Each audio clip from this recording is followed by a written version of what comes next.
예, 화요일 묵상의 시간입니다. 베드로 전후서는 바벨론 지역에서 적혀졌다. 베드로 전후서는 바벨론 지역에서 적혀졌다. 이런 제목으로 또 묵상 시작하겠습니다. 자, 어제 우리는 베드로라는 이 사람에 대해서 살펴보았는데 실패와 실수가 많았지만 그런 실패의 그 바닥에 주저하지 않고 다시 일어설 때 하나님께서 아주 귀하게 함께 사역할 수 있는 그런 사람으로 성장해 간 것을 우리가 확인할 수 있었습니다. 자, 그런 인생의 많은 실패의 경험을 통해 사역의 자리에 선 베드로가 성경에 있는 이제 유일한 이 베드로 이 전후서 이 편지를 적게 되는데, 먼저 우리가 이제 이 베드로 전후서의 이제 서론적인 부분으로 이 편지를 쓴 지역이 어딘가부터 살펴보면 베드로전서 5장을 참고해 보면 그 장소가 바벨론이다라는 걸 알 수 있습니다. 5장 13절 택하심을 함께 받은 바벨론에 있는 교회가 너에게 문안하고 내 아들 마가도 그리하느니라.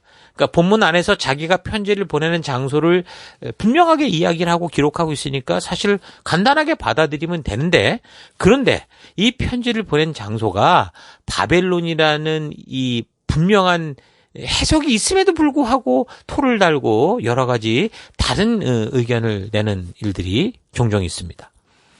그동안 오래된 해석, 어떻게 보면 전통적인 해석이라고도 부를 수도 있겠지만 어쨌든 계속 일반적으로 받아들여지고 있는 해석은 이 바벨론이 실제 지리적인 그 바벨론이 아니라 의미론적인 바벨론이다라는 주장입니다. 전승되는 그 기록들에 의하면 도마 같은 경우는 이 바벨론에서 복음을 전했다라는 그런 다른 기록들이 역사적인 자료들이 있는데, 베드로 같은 경우는 이 바벨론에서 복음을 전했다라는 그런 기록이 전혀 없기 때문에 지금 베드로가 이렇게 베드로 전서에서 분명히 말하고 있어도 베드로가 말하는 이 바벨론은 실제 지리적 바벨론이 아니라 의미론적인 바벨론으로서 진짜 의미는 어디냐? 그럼 바로 로마였다. 그렇게 주장을 하지요. 그러나 베드로가 그렇게 따지면 로마에 있었다는 기록도 없고 이집트에 어떤 다른 지역에서 복음을 전했다라는 기록도 전혀 없기는 마찬가지거든요.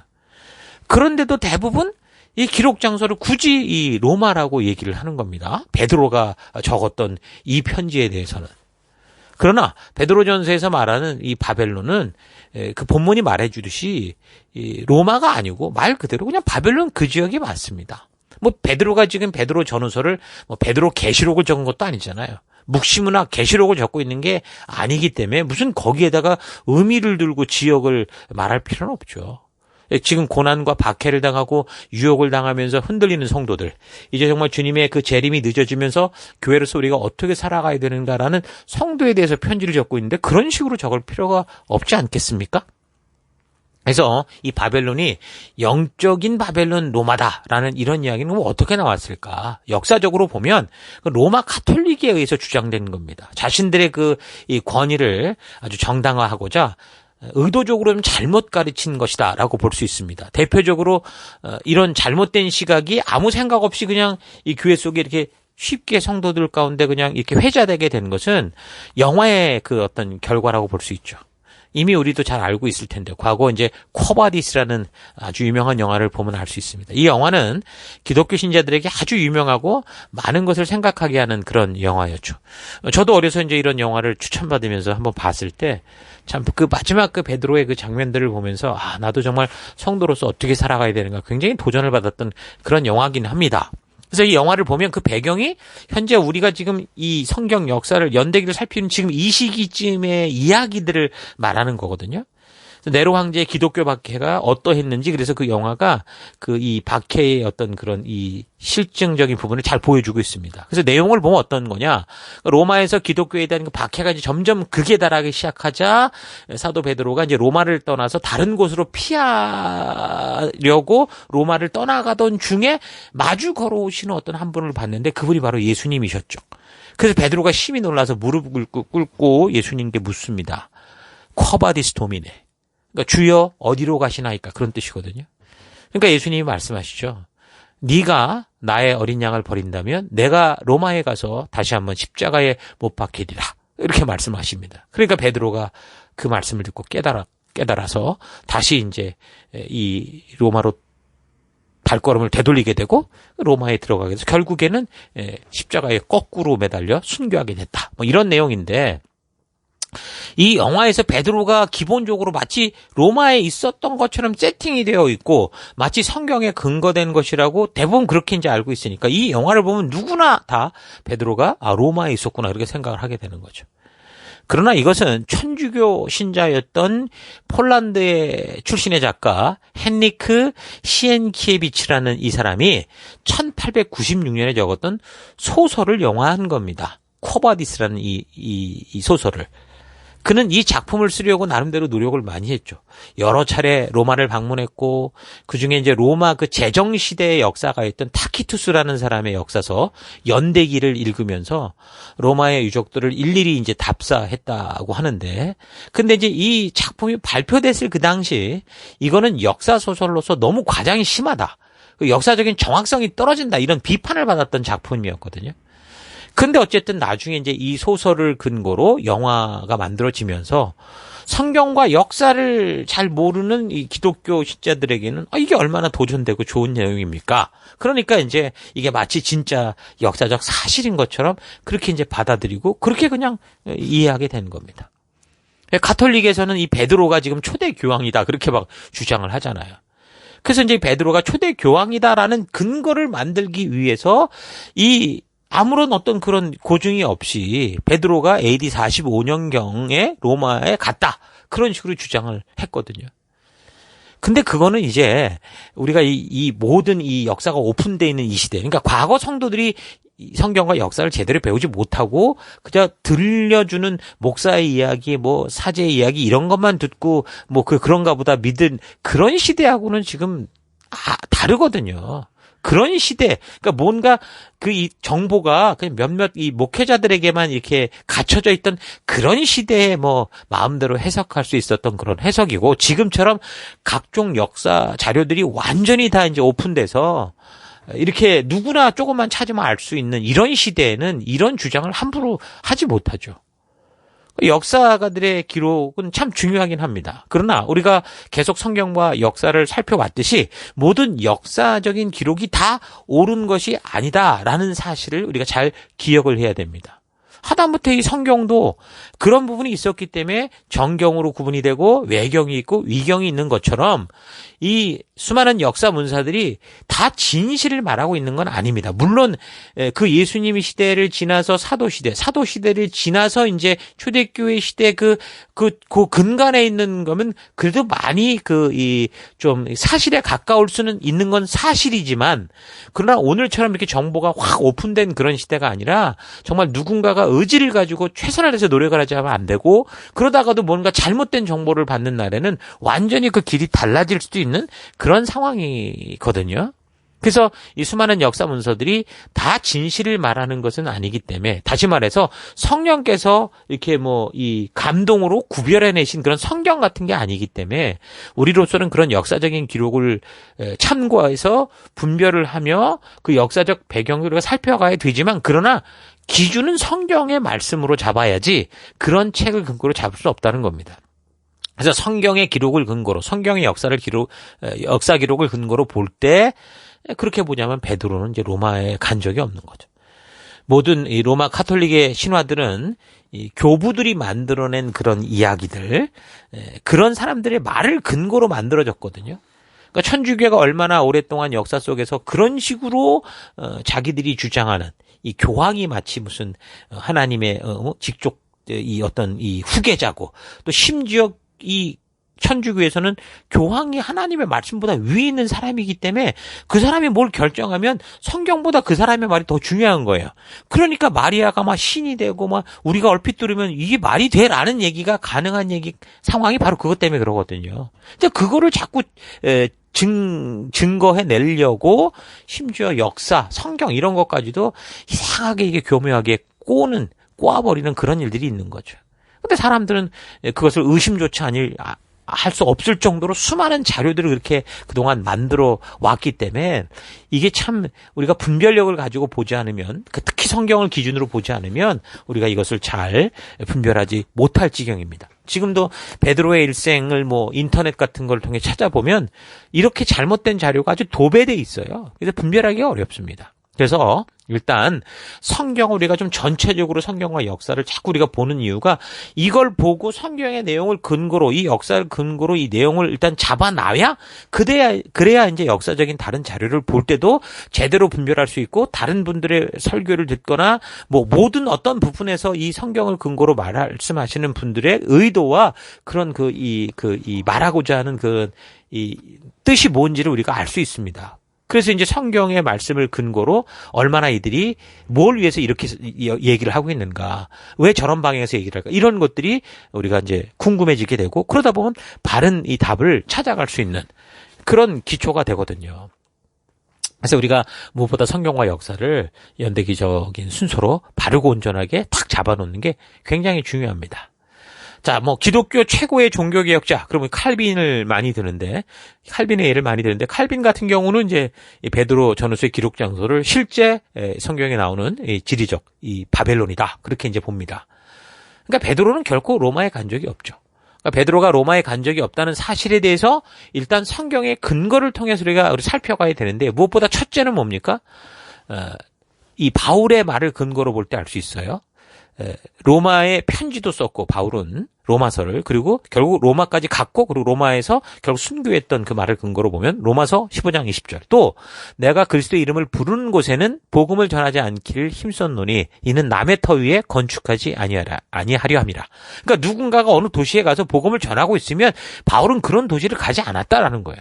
그러니까 사도 바울의 말에 근거를 놓고 보면 바울이 사역 중간중간 시간이 될 때마다 어쨌든 로마로 가려는 그런 노력이 있었고 편지도 쓰고 이랬던 것을 보면 분명히 다른 사도들이 로마 지역에 복음을 전하는 어떤 그런 이 교회의 기초가 쌓였던 것은 아니다라는 것을 우리가 충분히 알 수 있는 거죠. 그러니까 바울이 그렇게 시도를 한 겁니다. 그래서 로마는 다른 사도들의 사역이 전혀 없는, 그래서 복음의 기초도 세워지지 아니한 곳이었고, 그래서 바울이 미리 복음 전파를 해서 로마서를 보내기까지 했던 것. 그렇기 때문에 이제 바울이 그곳에 가고자 한 것이고, 실제로 갔고 거기서 복음을 전파했고 결국에 이제 거기서 죽임을 당한 거죠. 그러니까 베드로가 로마에서 복음을 전파했다라는 확실한 그런 증거가 있고 그런 일이 있다면 아마 바울이 가지 않았을 겁니다. 근데 그런 증거나 흔적이 전혀 없는 거죠. 그래서 우리는 늘 말씀드리지만 성경을 기준으로 역사를 분별하고 파악해야 되는 게 굉장히 중요합니다. 자, 그래서 어쨌든 베드로가 로마에 간 적이 없다라는 것을 바울의 이 말을 근거로 우리가 유추할 수 있는 거고, 또 다르게 유추가 가능한 것은 갈라디아서의 얘기입니다. 2장 7절. 도리어 그들은 내가 무할례자에게 복음 전함을 맡은 것이 베드로가 할례자에게 맡은과 같은 것을 보았고, 베드로에게 역사하사 그를 할례자의 사도로 삼으신 분이 또한 내게 역사하사 나를 이방인의 사도로 삼았다. 이것도 역시 바울의 말인데, 베드로가 할례자에게 복음을 전하는 사명을 맡았다라는 건 할례자가 누굽니까? 유대인들을 말하는 거죠. 그리고 바울 자신은 누구에게 보내졌다? 무할례자. 그러니까 이방인의 사도로서 예수님이 그를 부르셨다라는 걸 강조합니다.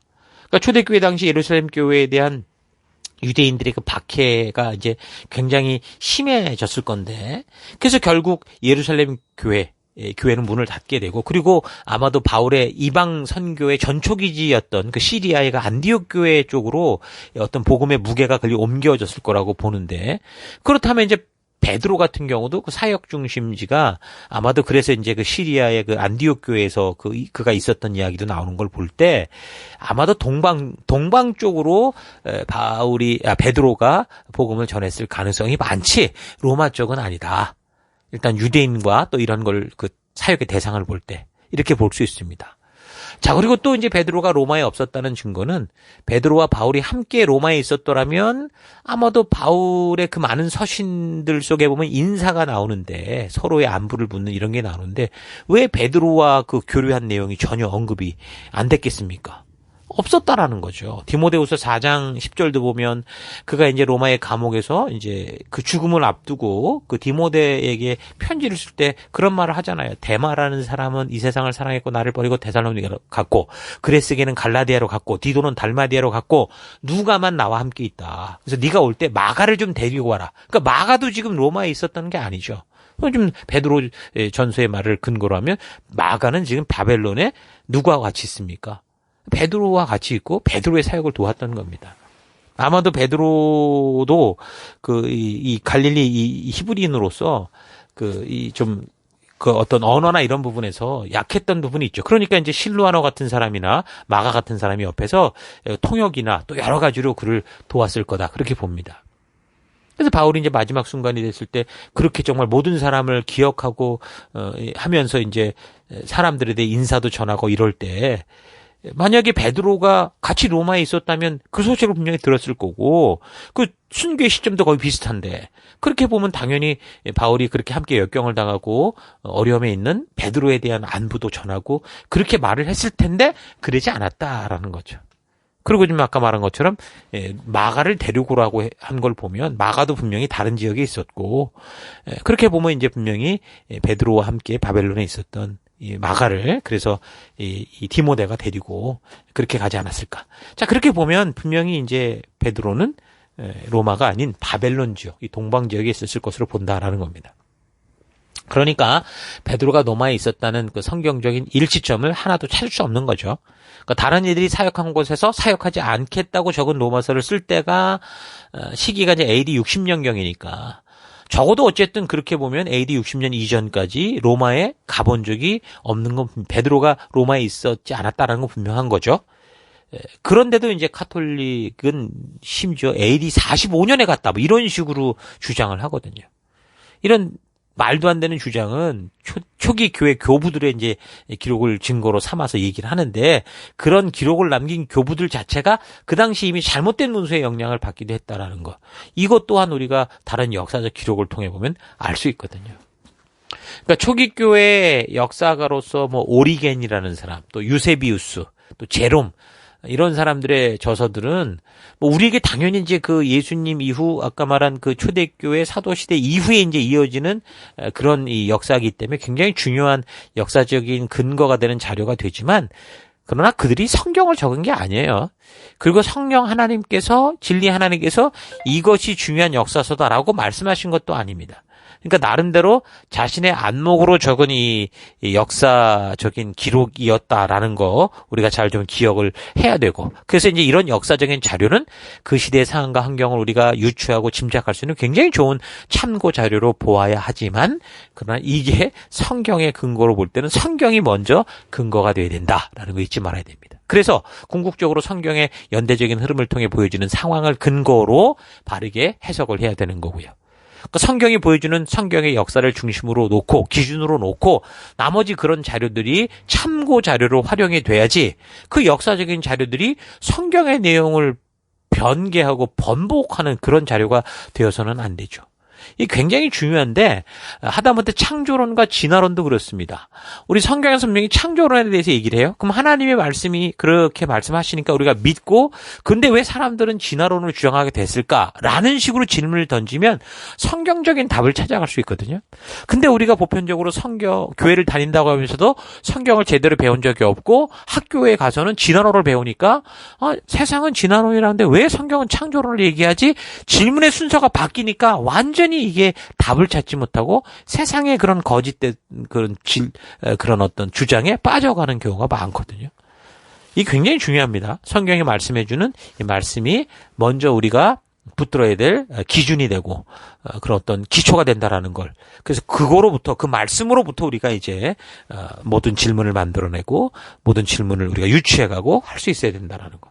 굉장히 중요한 거 잊지 마십시오.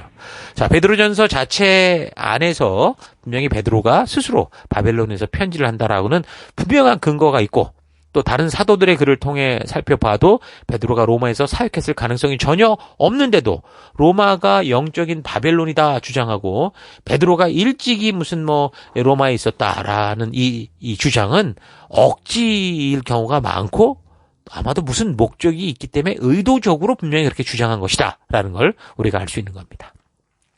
자, 이런 식으로 우리가 지금 기록 장소를 오늘 살폈는데 기록 장소에 대해서는 정리를 하면 베드로의 편지에는 분명히 베드로서 본문이 분명히 말하듯이 편지를 적은 장소는 실제적인 바벨론 지역이었다라는 걸 우리가 알아두면 좋겠습니다. 그리고 더불어서 실루아노, 신라라는 사람을 통해 적었다라는 것도 우리가 분명하게 알 수 있습니다. 자, 오늘 하루 나는 얼마나 성경을 바르게 파악하고 분별하려고 했는지 좀 잘 생각해 봤으면 좋겠습니다. 성경은 하나님의 마음이 담긴 편지다라고 했습니다. 그래서 성경은 인간의 언어로 기록된 하나님의 말씀이죠. 왜냐하면 우리 인간의 수준으로 오셔서 인간의 수준으로 이야기를 해야 인간이 알아듣기 때문입니다. 그래서 인간의 언어로 기록됐다라는 것은 인간의 언어들이 주는 의미를 충분히 활용해서 기록된 것이다라는 걸 말하는 겁니다. 그래서 성경은 일단 읽어갈 때 우리가 읽어가면서 본문이 충분히 이해되는 거 그냥 문자 그대로 이해하면 되는 겁니다.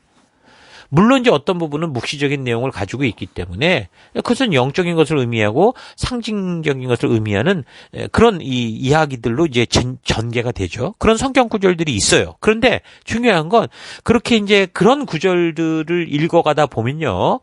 그 묵시적인 내용을 말해놓고 그 다음에 바로 해석을 해줘요. 대부분.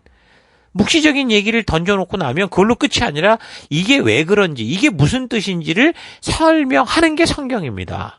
뭐 갈라디아서 4장, 마태복음 13장, 뭐 다니엘서 7장 이런 걸 보면 다 그렇게 나와요. 그러니까 성경 본문 자체에서 그런 것들이 어떤 영적인 의미와 상징적인 의미를 가진 것이다라고 곧바로 해석해 주거나 설명을 해주고 있기 때문에 그 또한 우리가 성경을 차분히 읽어갈 수만 있다면 꾸준히 읽어가면 충분히 문자 그대로 읽어가면서 이해가 가능한 거죠.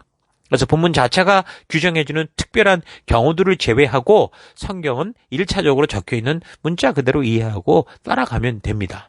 성경 66권 각 권의 저자와 주제들이 각각 다르기 때문에 동일한 단어라고 해도 서로 다른 것을 의미하는 경우가 있는가 하면 반대로 서로 다른 단어인데도 동일한 것을 의미하는 것이 있을 수도 있습니다. 그래서 어떤 한 단어를 가지고 그 한 단어가 갖는 의미를 그 뜻을 66권 전체 다 적용시켜버리는 무리하게 확대시키거나 획일화시키거나 이래선 안 된다라는 거. 그래서 우리가 전체적인 흐름을 알아가는 게 너무너무 중요한 기초가 돼야 되고 그게 가장 중요한 뼈다가 된다라는 건 잊지 마십시오. 자, 이런 사실 잊지 마시고 본문을 살펴갈 때 읽어가는 성경의 기록 목적을 우리가 잊지 않고 그 의미를 이해해 가면 됩니다. 자, 그렇게 읽어가다가 이해가 되지 않고 궁금한 것들이 있으면 그 성경을 근거로 하나님이 이렇게 말씀하는데 이게 뭘까라고 그래서 관련 자료들을 찾아보고 또 우리 지체들과 함께 나누고 바른 의미들을 이해해 가면 되는 거죠. 자, 이번 주간 우리가 살펴가는 이 베드로 전후서도 서론적인 부분인데 그래서 반복적으로 좀 읽어가시면서 하나님의 진실한 뜻을 만날 수 있는 큰 방향을 잡고 큰 그림을 잘 그려가는 여러분 될 수 있기를 바랍니다. 자, 오늘 하루도 힘내십시오. 잠시 기도하겠습니다. 하나님의 말씀을 대충 듣고 마는 그런 삶의 태도를 회개합니다. 하나님의 진심을 만나기까지 성경을 진지하게 대하고 그 역사의 흐름을 바르게 살펴가고 그래서 차분히 하나님의 뜻이 무엇인지를 하나님의 진심을 만나고자 하는 그런 태도로 하나님의 말씀 가운데 나아가기를 원합니다. 진리의 성령 하나님께서 인도하시는 은혜를 입기까지 우리 하나님의 진심을 만나기까지 성경을 늘 가까이 대하고 날마다 묵상하고 하나님 함께 우리 지체들과 나누며 이 교회를 통해 하나님의 온전한 뜻을 전하는 그런 삶 살아가기를 간절히 바라옵고 예수님 이름으로 기도했습니다. 아멘.